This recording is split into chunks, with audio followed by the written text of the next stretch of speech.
आज भी अधिकांश लोगों का मानना है कि हिंदू सनातन धर्म सिर्फ भारत में ही प्रकट हुआ और भारत तक ही सीमित रहा। लेकिन दुनिया में ईसाईयत और इस्लामियत धर्म को जन्मे अभी 1500 से 2000 वर्ष हुए हैं। तो उससे पहले दुनिया के लोग किस धर्म का पालन कर रहे थे? यूरोपियन इतिहासकारों का कहना है कि ईसाईयत से पूर्व दुनिया में और यूरोप में कोई धर्म था ही नहीं और सनातन वैदिक हिंदू धर्म भारत से बाहर कहीं फैला ही नहीं था। लेकिन लगातार मिल रहे पुरातात्विक और वैज्ञानिक सबूतों ने लोगों को अपनी सोच बदलने के लिए मजबूर कर दिया है और इस प्रस्तुति को देखने के बाद ऐसे लोगों का मुंह अपने आप बंद होने वाला है। आज हम यूरोप और खासकर इटली देश के लोग ईसाईयत से पहले किस तरह से हिंदू सनातन धर्म का पालन करते थे, इसके कुछ जीवित प्रमाण के बारे में बात करने वाले हैं जो आज भी मौजूद है।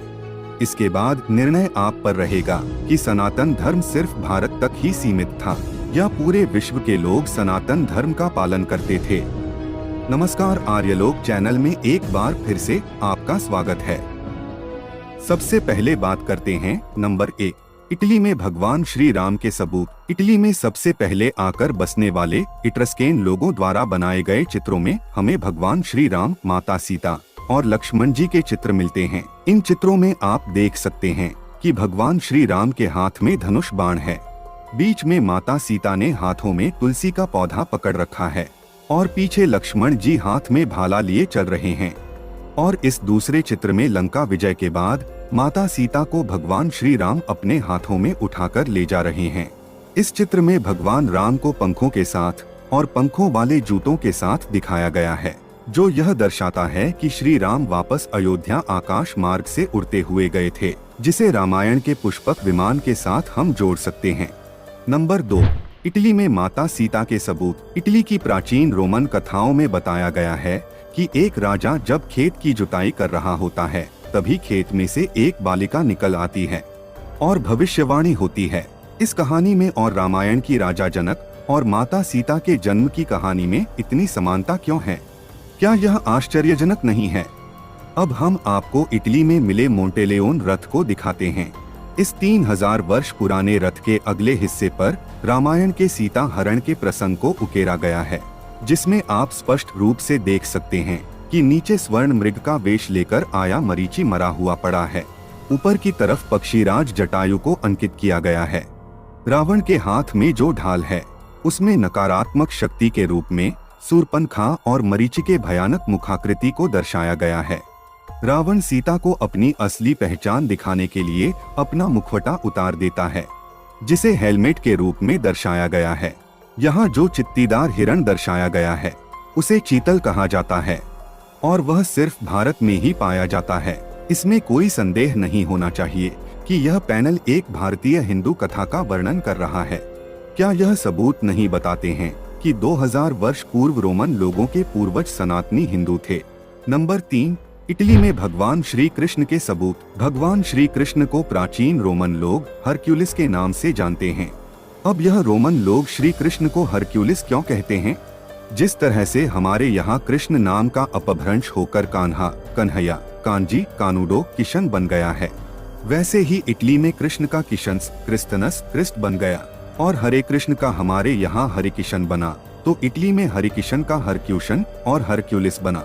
अब हम आपको हरक्यूलिस की कुछ मूर्तियाँ दिखाते हैं, जिससे आप समझ जाएंगे कि यह कौन है।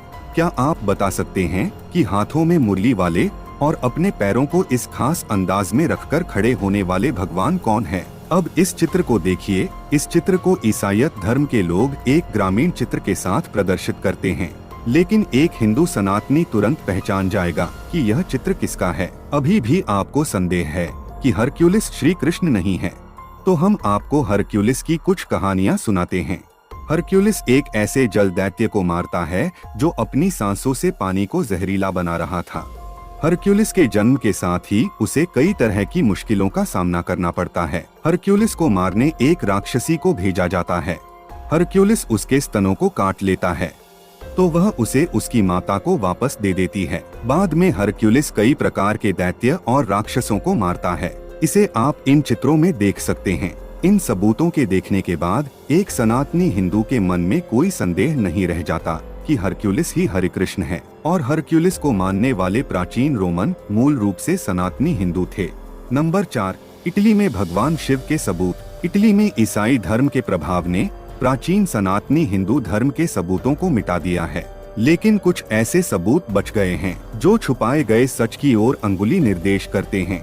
इटली के प्राचीन लोगों ने जो चित्र बनाए थे उसमें से बच गए इस चित्र को देखिए। आपको क्या दिखाई दे रहा है? क्या यह शिवलिंग नहीं है जिसके चारों ओर एक नाग देवता लिपटे हुए हैं? अगर आपको इसमें भगवान शिव के दर्शन हुए हैं तो कमेंट में हर हर महादेव अवश्य ही लिखें। अब इस चित्र को देखें। यहाँ जो शिवलिंग दिखाई दे रहा है उस पर अर्ध चंद्रमा का चिन्ह स्पष्ट रूप से देखा जा सकता है और उसके दोनों तरफ दो नाग देवताओं को छत्र बनाकर खड़े देखा जा सकता है। क्यों बनाए थे प्राचीन रोमनों के पूर्वजों ने ऐसे चित्र? इटली के बोलोगना में एक सार्वजनिक फव्वारे पर बनी इस मूर्ति को देखिए। इसे भगवान नेपच्यून की मूर्ति कहा जाता है, जिनके मंदिर आज भी इटली में नदी और जल स्रोतों के किनारे भग्न अवस्था में मिल जाते हैं। इस भगवान के हाथों में त्रिशूल और पास में रखे इस कछुए को देख सकते हैं। अब कहने की जरूरत नहीं है कि यह कौन है।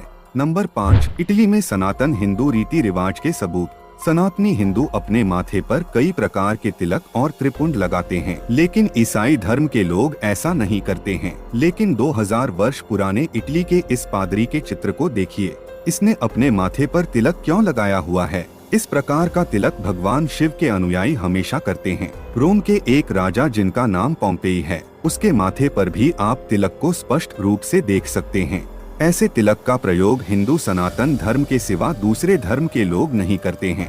अब रोम के इस दूसरे सम्राट को देखिए, जिन्होंने भारतीय धोती पहनी है और गले पर और माथे पर चंदन का तिलक लगाया है।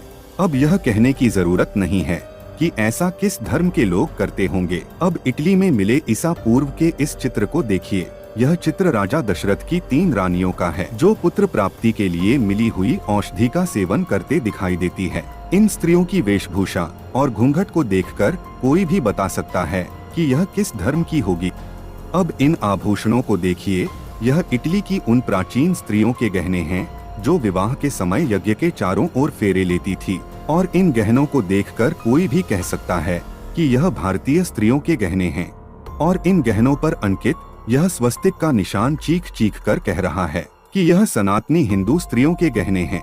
इटली देश में ऐसे लाखों सबूत मिलेंगे जिससे एक पूरा ग्रंथ लिखा जा सकता है, और ऐसे सबूत हमें इसलिए मिल रहे हैं क्योंकि प्राचीन समय में हिंदू सनातन धर्म ही पूरे विश्व का एकमात्र धर्म था। तो मित्रों, यह प्रस्तुति आपको पसंद आई है तो कमेंट में जय सनातन संस्कृति अवश्य ही लिखना, और प्रस्तुति को लाइक और शेयर करना मत भूलिएगा। धन्यवाद।